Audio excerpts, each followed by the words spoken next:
Yes, I am back with Another one. this are some of the books I got for my birthday. I know that there's still a couple more on its way. I'm not yet sure when it will arrive. Hopefully sometime this month. If not, then early next month. But I want to share the books I got for my birthday because books really are the best gifts you can give a bookworm. No tea, no shade, no pink lemonade. Starting with Ruthless Gods by Emily A. Duncan. This is the sequel to Wicked Saints. I'm certain you all probably already saw my wrap up, which if you haven't, I don't know if you saw the spine for Wicked Saints, but the spine for Wicked Saints has a girl in it. I always assume that the girl is Nadia, and now you have a guy here. And I think that this guy is meant to be Malakias because I don't think it's Seraphim. I don't think it's Seraphim. But anyway, I love the end pages. Look at the book naked. Darkness never works alone. I love it. It's pretty. Black and red are my two favorite colors, so it works perfectly well for me. I don't want to go into any details for this because where Wicked Saints stopped was a very crucial part in this conversation about religion and apostasy and what defines a god, what makes a god, how do you kill a god, how do you become a god, etc., etc. And I'm guessing that things are going to pick up from where it stopped. This didn't come with a note, but I'm fairly certain that this came from Sarah because she kept going, oh, Nora, have you gotten your gift yet? Because like when we finished Wicked Saints, I'm like, oh, I want to know what happens next, but I don't have the second book here. When I get the second book, I'll be able to read it. And she just kept going, have you gotten your birthday present yet? And it arrived! Sarah! My honey bun sugar plum, pumpy umby umpkin, you're my sweetie pie. Next, I got This Is How You Lose the Time Word by Amal El Mortar. This came from my very good friend Sarah without an H. Yes, please note. Ruthless Gods came from Sarah with an H. I have three friends that are called Sarah, and this Sarah with an H is different from the Sarah that sent me Enna was. So just in case you're like, oh, is it the Sarah that? No, it is not. I repeat, I have three friends that are called Sarah. But this is Sarah without an H, and she sent me This Is How You Lose the Time War. Like, it's spies. It has time travel and they're gay. And they're the best of each of their own agencies. So they're the best in their fields.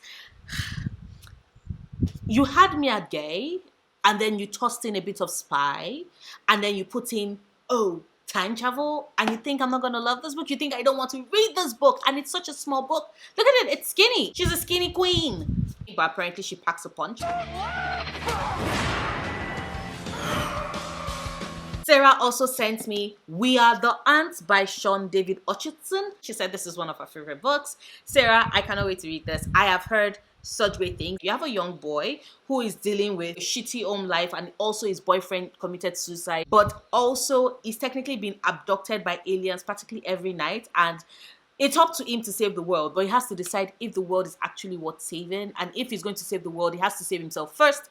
So many layers. I am ready for this book to wreck me. I cannot wait to read it. Thank you so much, Sarah. Appreciate it. Also, this cover is just very, very spacey, very interesting, very geometrical. And then the amazing, brilliant Erin sent me The City We Became by N.K. Jemisin. The City We Became by N.K. Jemisin. The City We Became by N.K. Jemisin. I spoke about my love for this book, my absolute adoration for this book in, I think it was either my June or my July wrap up. I was just like, this book is perfection and I want to marry it. Like, if this book was a person, I want to marry it. And I listened to this on audio because the audio production of this book was just phenomenal. But this is also a book I wanted desperately to own a physical copy because it's talented, brilliant, incredible, amazing, show-stopping, spectacular. And now Erin has sent me a physical copy, and I cannot wait to annotate this because there were so many parts of this book I love. You know, a book you finish and you immediately want to reread? That was me with this book. And now I get a chance to reread it, and I get a chance to mark it up, and it is gorgeous. Like, look at shit. Look at that. This is the gorgeous. Also, look at the book. Look at the book. Naked. Yes.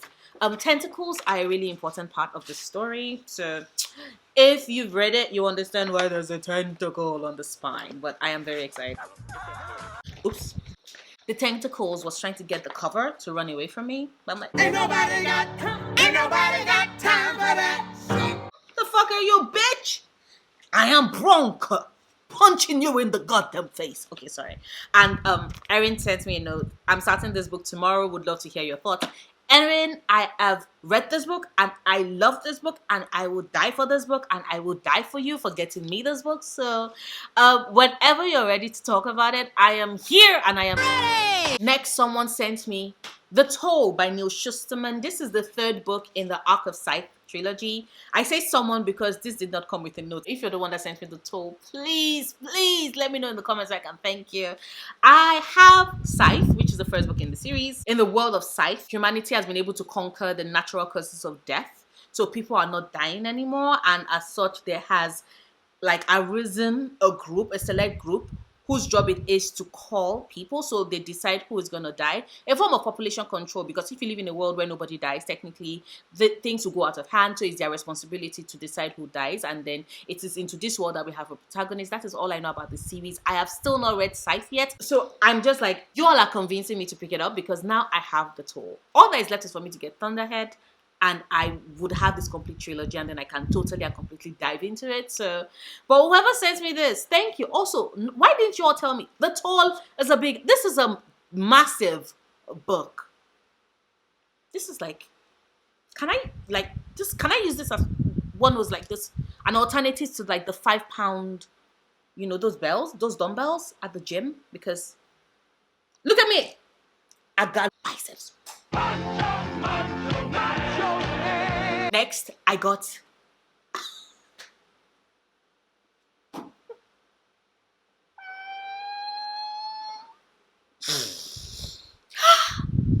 How Long Till Black Future Month by N.K. Jemisin. I have read, like I said, you all know, I've read The City We Became. That's my first N.K. Jemisin novel. I've decided that N.K. Jemisin can have my spleen. If she needs like a sliver of my liver, she's got it. If she needs my kidney, she's got it. If she needs a foot, she's got it. If she needs any of my molars, she's got it. If she needs an eyeball, I volunteer as tribute. She owns me, mind, body, soul.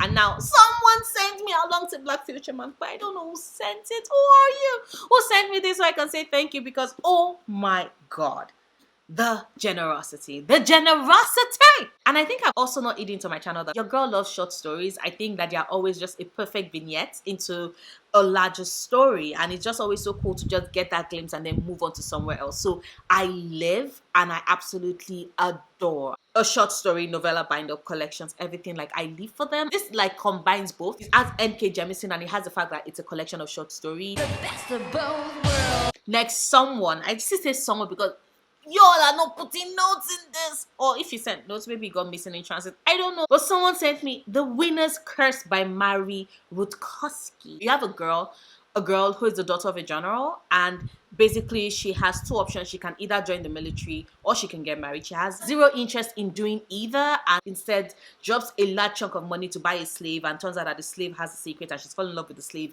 And apparently there's a lot of military strategy in this, and if you have spent any amount of time on my channel, if you've actually listened to me, you know that I love military strategy in my books. It makes me happy. This is the first book in the trilogy and I cannot wait. I do not know who sent me this, but whoever you are so fucking generous. So those are the books I got like for my birthday present, which once again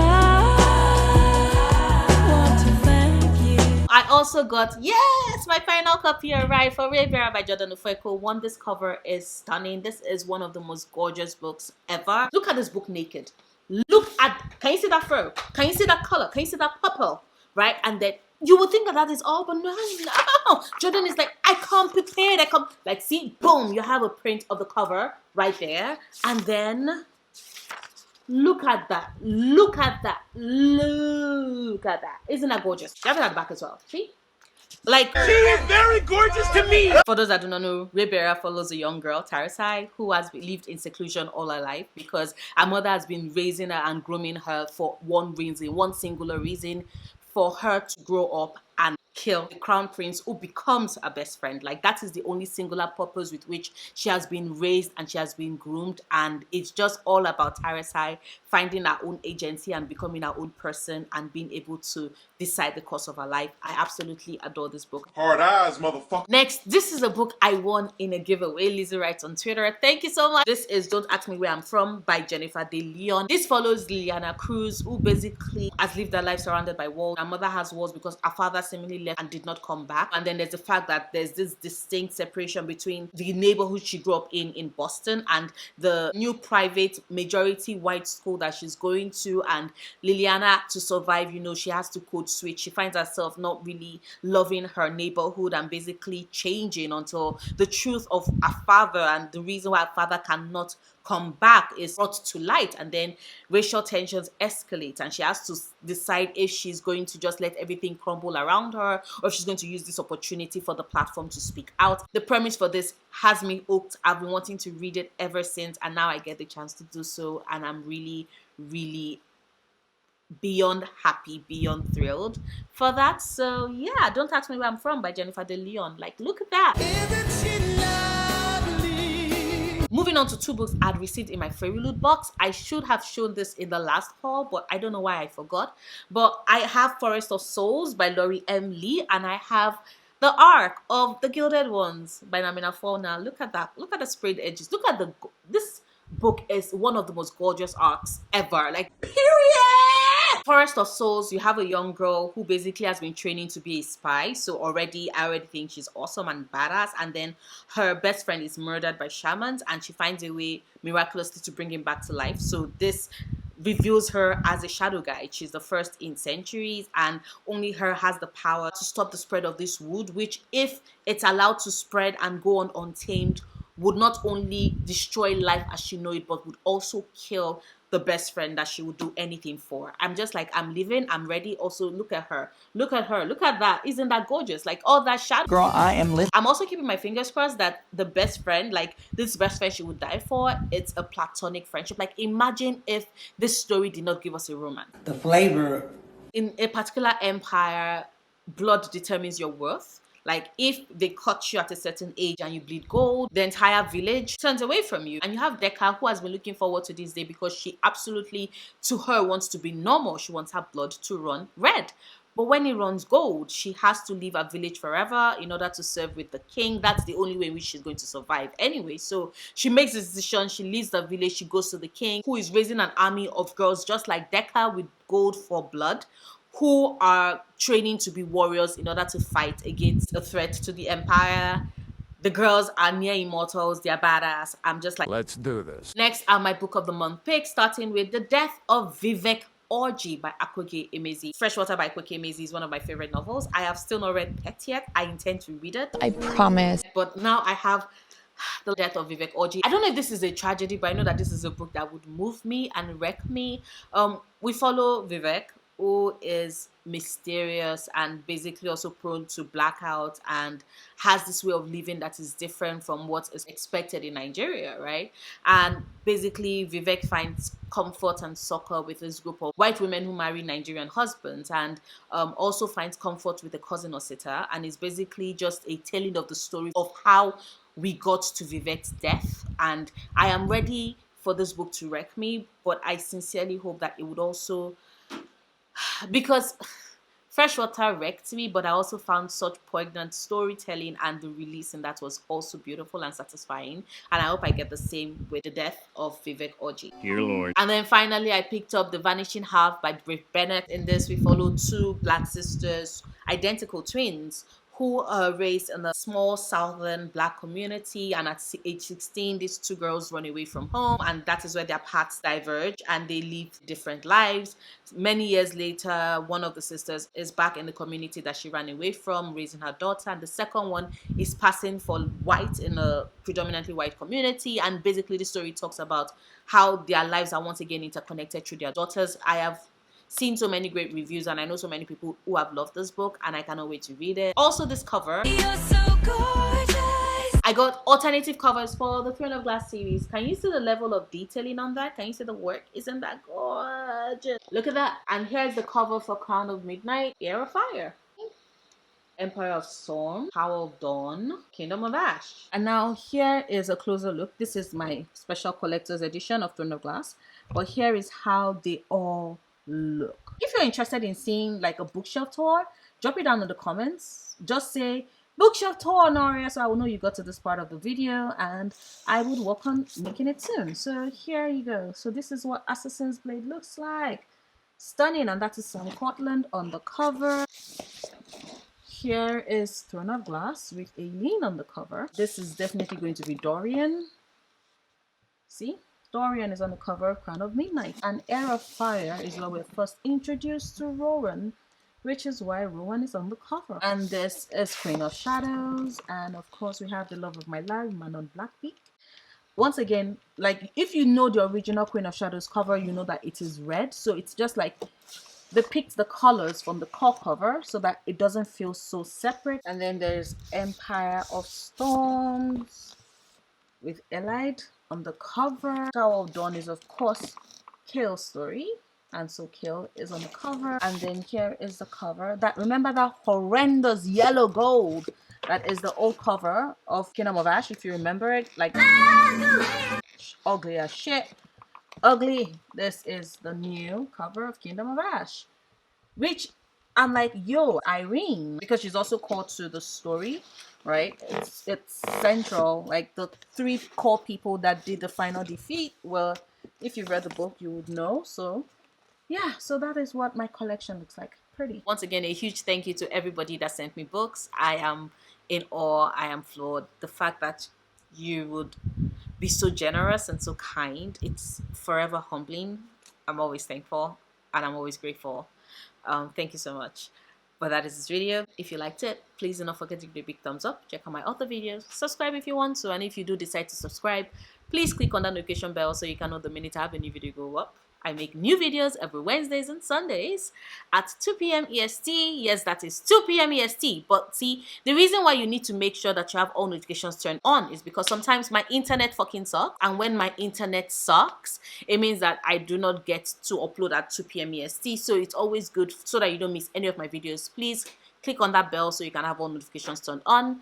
I will see you soon. Until then, stay passionate, love books, love yourself. Bye.